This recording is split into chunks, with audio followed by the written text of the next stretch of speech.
Salut, mon nom c'est Nathalie Ouellet, je suis astrophysicienne. Je suis aussi la coordonnatrice de l'Institut de recherche sur les exoplanètes à l'Université de Montréal et je suis aussi la scientifique chargée des communications pour la mission du télescope spatial James Webb au Canada. Je travaille avec l'Agence spatiale canadienne pour ce projet-là. Donc, pourquoi est-ce que je suis devenue scientifique? Donc, j'ai eu la chance d'être élevée dans un milieu, dans une maison où il y avait toujours énormément de sciences. Mes deux parents sont ingénieurs, donc ils nous ont toujours encouragés à moi et à mes sœurs de poser plein de questions.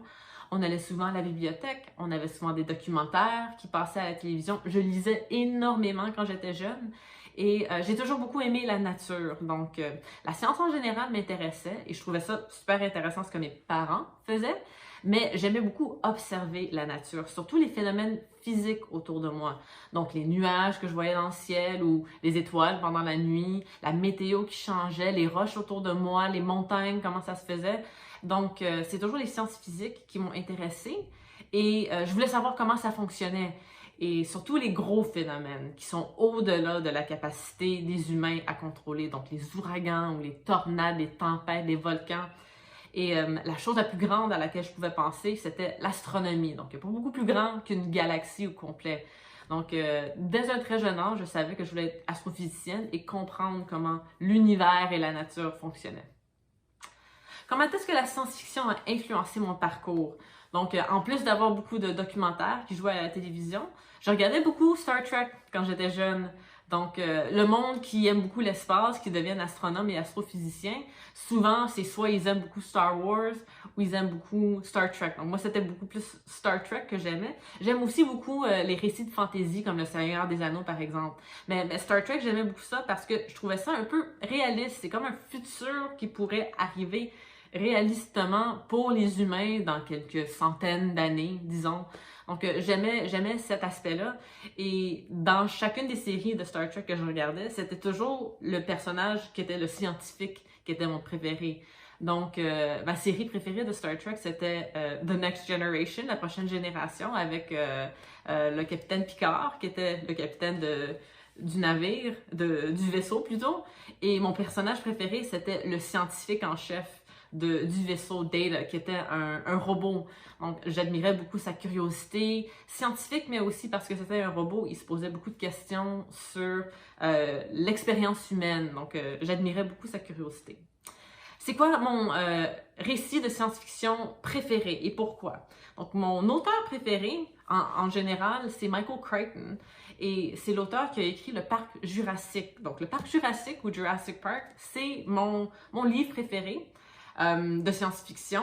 Et il a aussi écrit plusieurs autres livres de science-fiction, en fait. Sphere, c'en est un autre, mais je peux en recommander un autre qui s'appelle The Andromeda Strain. Je sais pas c'est quoi exactement le nom en français, mais ça parle d'une épidémie ou d'une pandémie qui est causée par un virus qui vient de l'espace. Et une chose que j'aime beaucoup des récits de Michael Crichton, c'est un peu comme Star Trek, c'est pas trop loin de la réalité. J'aime beaucoup que c'est quelque chose qui pourrait potentiellement arriver dans quelques années ou quelques dizaines d'années. On parle même de cloner des dinosaures maintenant ou de prendre des embryos, des œufs de poule et d'essayer de changer l'évolution de la poule pour que ça devienne un dinosaure à la place. Il y a plein de questions éthiques comme quoi est-ce qu'on devrait faire ça, comment est-ce qu'on devrait faire ça, mais j'aime beaucoup que c'est les livres de Michael Crichton, comme le Parc Jurassique, c'est quelque chose d'un peu réaliste et même il inclut souvent genre des graphiques dans ses livres, des tableaux de données. Donc j'aimais beaucoup ça quand j'étais jeune. J'avais l'impression de comme regarder le travail de vrais scientifiques. Donc je pense que dès un très jeune âge, j'aimais non seulement la science-fiction, mais la science et la méthode scientifique. Donc je trouvais ça fascinant de regarder la méthode scientifique même à travers des œuvres de science-fiction. Si je pouvais changer une seule chose dans le monde réel, qu'est-ce que ça serait et pourquoi? Moi, je pense que la chose qui est la plus importante à changer en ce moment sur la Terre, c'est le changement climatique. Je pense que c'est un problème que ça fait plusieurs décennies qu'on en est conscient, mais c'est un problème qui s'aggrave de plus en plus. Je pense qu'on en devient de plus en plus conscient, mais on ne fait pas assez de changements assez rapidement pour essayer de sauver l'humanité. Je pense que la Terre va pouvoir survivre les changements climatiques sans problème. Ça fait des milliards d'années que la Terre existe, ça fait des milliards d'années que la vie existe sur la Terre, mais les humains, on a besoin d'un équilibre assez délicat pour vivre sur la Terre. Donc, les changements climatiques, ça nous met en danger, nous en particulier, et les populations plus pauvres et plus démunies du monde avant les populations riches. Donc, c'est important que la science soit utilisée pour le bien et pour essayer de justement faire reculer les effets des changements climatiques pour essayer de garder l'équilibre sur la Terre. Et c'est vraiment le travail, presque un peu la responsabilité des jeunes populations d'essayer de forcer ce changement parce que c'est à nous, c'est nous qui va vraiment subir les pires conséquences des changements climatiques. C'est triste de voir que des générations plus vieilles ou des corporations, des compagnies, des gouvernements n'ont pas vraiment le goût, on dirait, de faire ces changements assez rapidement, mais j'espère que les jeunes scientifiques les jeunes populations en général vont pousser pour essayer d'avoir ces changements-là.